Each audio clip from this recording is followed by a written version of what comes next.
अपने जीवन के अंदर पाई जाने वाली गलतियों का अंगीकार नहीं किया ना, तब तक हमारे लिए समस्या बनी रह सकती है।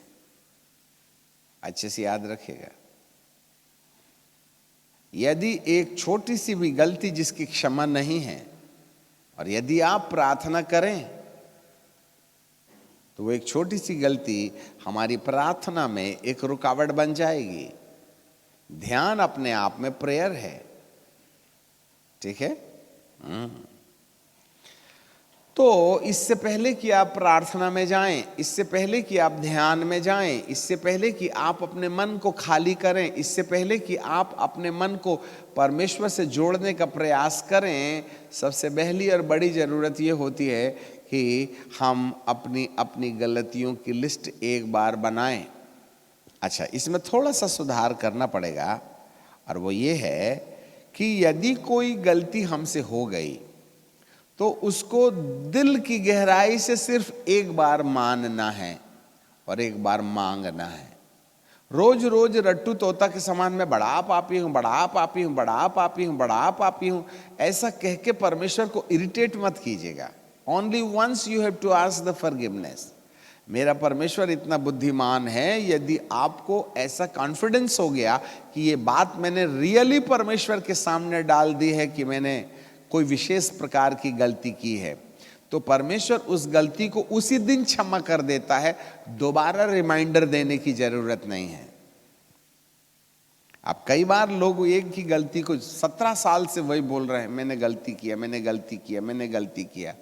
प्रभु कहते हैं अब तो ना मेरा दिमाग ज्यादा ही खराब कर रहा है।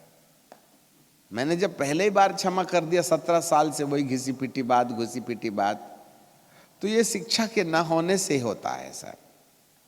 सो हर एक व्यक्ति ने अपने जीवन में एक बार किसी गलती को मान करके, और परंतु जब तक कि आपको फुल कॉन्फिडेंस ना हो जाए कि यहाँ रियल रिपेंटेंस हो गया है, ग्रेजुअली एंड कैजुअली ऐसे, हे प्रभु जी आज मैंने बीड़ी पिया, प्रभु तक क्षमा कर दे राजा, क्षमा कर दे राजा, प्रभु क्षमा कर दे, ऐसी लापरवाही से भला टाले जैसे क्षमा कर दे बोलने से काम नहीं चलेगा। There should be a repentance.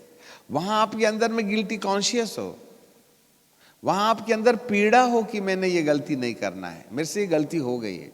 जब पीड़ादायक दशा में जब आप अपने परमेश्वर के सन्मुख उस गलती को मानेंगे तो वह कहेगा मैं अपने नाम के नियम में तेरे इस अपराध को मिटा देता हूं।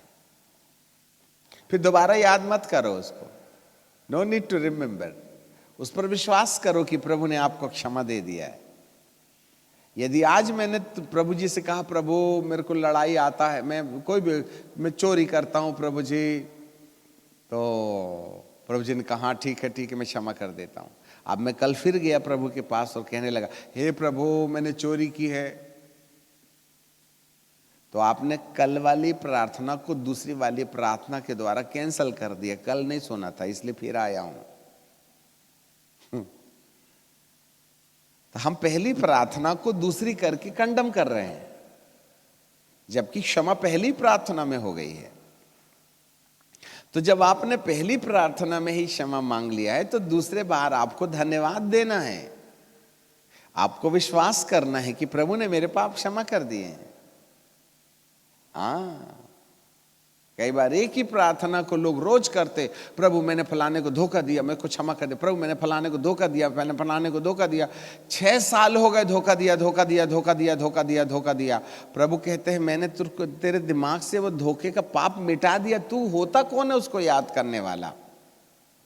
जब प्रभु कहते हैं कि मैं अपने नाम के नियमित तेरे अपराध मिटा देता हूं, उसको स्मरण नहीं करता। जब मैंने स्मरण करना भूल गया और तू खुद ही याद कर रहा है, तो तू मेरा बाप है क्या? जिसको मैंने याद करने से इनकार कर दिया तू याद कर रहा है, तो यीशु का पप्पा है क्या? यह भी दुष्ट का अगला हमला है।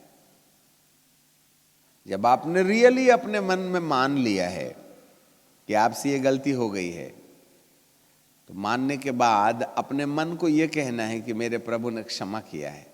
इस बात पर विश्वास करना होगा कि मैं अपने नाम के नियमित तेरे अपराधों को मिटा देता हूँ और दोबारा याद नहीं करूँगा। आपको ये भी याद करना है कि मेरे प्रभु ने क्षमा किया है और मुझे अब याद नहीं करेगा मेरी इस गलती को।